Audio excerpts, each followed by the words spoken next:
Hello दोस्तों, नमस्ते। कैसे हैं आप लोग? मैं हूं आपकी होस्ट, आपकी योगा पार्टनर पूजा, और आपका मेरे चैनल योगा फिटनेस में एक बार फिर से स्वागत है। आज हम बात करने वाले हैं इर्रेगुलर पीरियड्स को लेके।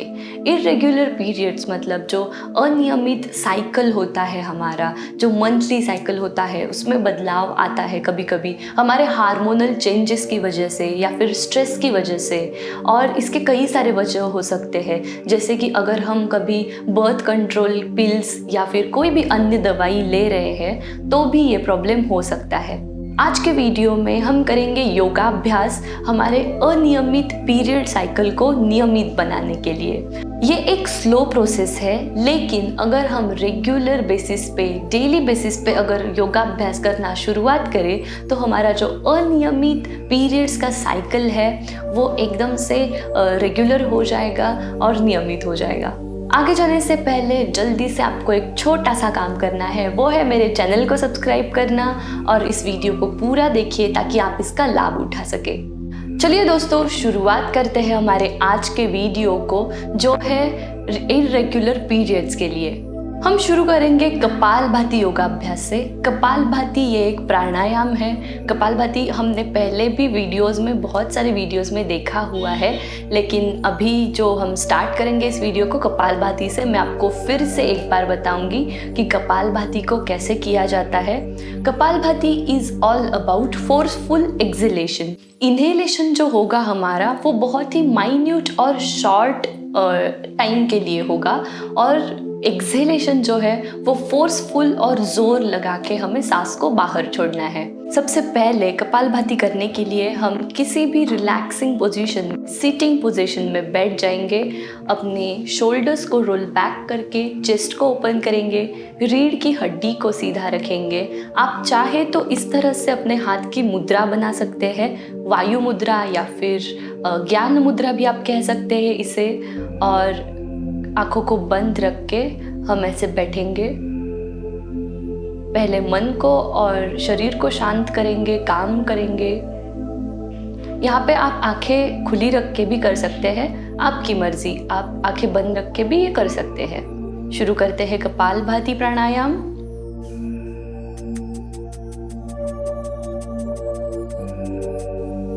इस तरह से किया जाता है कपालभाति। मैंने अभी क्या किया, जो कुछ भी मैं एक्सहेल कर रही थी वहाँ पे मैंने सिर्फ थोड़ा सा जोर लगाया था और फोर्सफुल एक्सहेलेशन थी, बल्कि जो इनहेलेशन है वो बहुत ही शॉर्ट टाइम के लिए थी। कपालभाति प्राणायाम के बहुत सारे बेनिफिट्स हैं दोस्तों। वो हमारे स्ट्रेस को और निगेटिविटी को इनकाउंटर करने में हमारी मदद करता है। हमारा जो इर्रेगुलर पीरियड्स अभी हम देख रहे हैं, इसके लिए मतलब पूरे पेट के डाइजेशन के लिए, पूरे शरीर के हेल्थ के लिए कपालभाति बहुत ही अच्छी मानी जाती है। लेकिन अगर आप हाई ब्लड प्रेशर के पेशेंट हैं या फिर हाइपरटेंशन के पेशेंट हैं तो आप कपालभाति अवॉइड भी कर सकते हैं, या फिर कपालभाति करने की जो गति है वो बहुत ही धीमी रख के आप परफॉर्म कर सकते हैं। इसे हमें 30-30, 30-30 के आवर्तन में 2 या 3 सेट में प्रैक्टिस करना है। अब हम बढ़ते हैं हमारे अगले योगासन की ओर, जो है वज्रासन, जिसे थंडरबोल्ट पोज भी कहते हैं या फिर डायमंड पोज भी कहा जाता है। वज्रासन की पोजीशन को लेने के लिए सबसे पहले हमें दंडासन में बैठ जाना है, इस तरह से। उसके बाद पीठ को सीधा रखते हुए अपने एक पैर को बेंड करेंगे इस तरह से पीछे की साइड, और जो हमारी एड़ियाँ है, जो हील्स है, उस पे हमें बैठना नहीं है, वो बाहर की तरफ पॉइंट आउट हुई चाहिए। शरीर का संतुलन बनाते हुए हम दूसरे पैर को भी पीछे लेके जाएंगे इस तरह से, और दोनों एड़ियों के बीच में हमें अपने सीट को रखना है और बैठ जाना है। यह है वज्रासन की पोजीशन। दोस्तों, वज्रासन एक ऐसा आसन है जो हमारे शरीर के लिए बहुत ही बेनिफिशियल है, हमारे अपर बॉडी के लिए, हमारे लोअर बॉडी के लिए। अगर हमें कमर दर्द की समस्या है, हमें पीठ दर्द की समस्या है, या फिर हमें घुटनों में कुछ प्रॉब्लम है, पैर अगर हमारे कमज़ोर है, ज़्यादा देर हम खड़े नहीं रह पाते, चल नहीं पाते, तो इन सब भी समस्या के लिए वज्रासन एक बहुत ही अच्छा आसन माना जाता है। और इस आसन की एक खासियत है, जो है कि हम ये खाने के बाद भी कर सकते हैं। बहुत सारे व्यायाम या फिर योगाभ्यास ऐसा होता है कि जो हम खाने के तुरंत बाद बिल्कुल नहीं कर सकते। 2 या 3 घंटे का समय बिता के हमें व्यायाम करना होता है। लेकिन वज्रासन ये एक ऐसा आसन है जो हम खाने के बाद भी कभी भी बैठ के कर सकते हैं। दिन में हम कभी भी 10 या फिर 5 मिनट के लिए बैठ के हम ये आसन कर सकते हैं। इस आसन में होल्ड करेंगे 30 सेकेंड्स के लिए और एक योगाभ्यास में हमें इससे कम से कम 2 या 3 मिनट तक तो प्रैक्टिस करना ही है। अब आगे हम देखने जा रहे हैं मंडूकासन। मंडूकासन एक वज्रासन में ही करने वाली पोजीशन है। मैं आपको साइड वेज में बताऊंगी मंडूकासन को कैसे किया जाता है।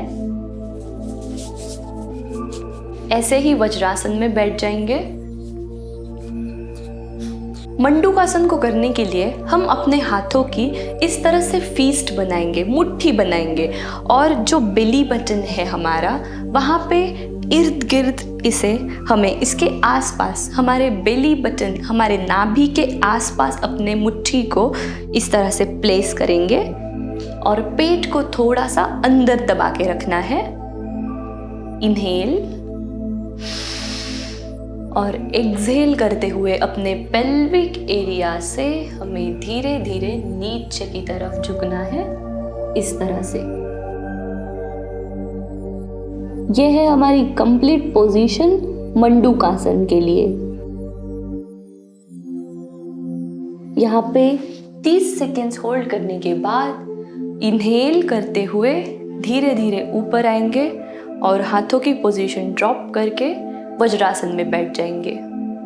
मंडूकासन को करने के लिए हम पहले इनहेल करते हैं और फिर एक्सहेल करते हुए हम नीचे जाते हैं।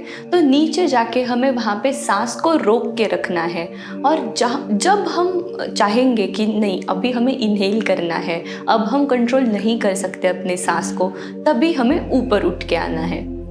एक बार फिर से देखेंगे Mandukasana. Make a fist,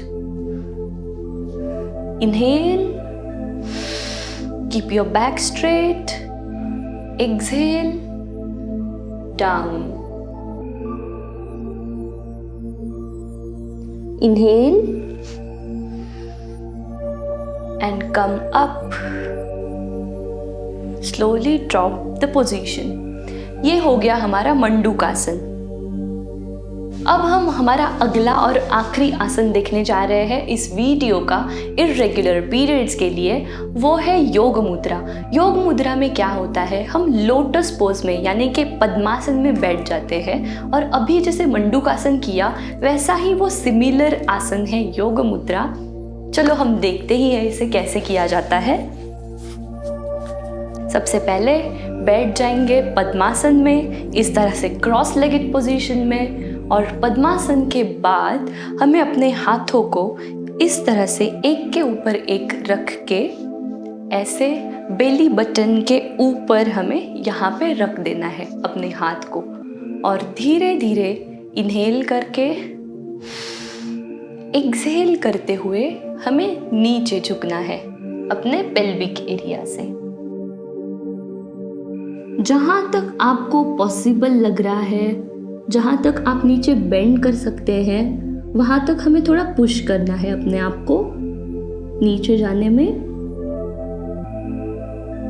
inhale and come up. ये है हमारी योग मुद्रा की पोजीशन। ये थे दोस्तों कुछ सिंपल और सरल आसन जो हम घर बैठ के कर सकते हैं हमारे इर्रेगुलर पीरियड्स को रेगुलर बनाने के लिए। दोस्तों इन योगाभ्यास के साथ साथ हमें अपने खान पान पर भी थोड़ा सा डाइट पर भी ध्यान देना है। अगर हम कंटिन्यू जंक फूड खा रहे हैं, बाहर का जो प्रोसेस्ड फूड होता है, ऑयली फूड होता है, मसालेदार फूड होता है, वो अगर हम कंटिन्यू सेवन कर रहे हैं, खा रहे हैं, तो हमारा जो डाइजेस्टिव सिस्टम है वो बिगड़ जाता है और इसका जो डायरेक्टली असर है वो हमारे मंथली साइकिल पर पड़ सकता है। इसलिए मैं आपको ये सजेस्ट करूँगी कि आप थोड़ा सा बाहर का खाना कंट्रोल करके थोड़ा हेल्दी खाना या फिर व्यायाम करना, इस पे फोकस करें, तो आपको बिल्कुल कुछ भी प्रॉब्लम ही नहीं होगा अपने मेंस्ट्रुएशन में, पीरियड्स में। और जो दर्द होता है या फिर पीड़ादायक जो समस्या है, अनुभव है हमारे मेंस्ट्रुएशन का, पीरियड्स का, वो भी हमें कम होता है और हमें बहुत से चीज़ों में राहत मिलती है। मैं उम्मीद करती हूँ कि आज का वीडियो आपको अच्छा लगा होगा। अगर अच्छा लगा है तो जाते जाते लाइक का बटन ज़रूर प्रेस करते जाना। अगर अभी तक आपने मेरे चैनल को सब्सक्राइब नहीं किया है तो जल्दी से वो भी कर लीजिए। मैं मिलूँगी आपको बहुत ही जल्द एक अगले वीडियो में न्यू टॉपिक के साथ। तब तक के लिए ख्याल रखें अपना, स्वस्थ रहे। नमस्ते।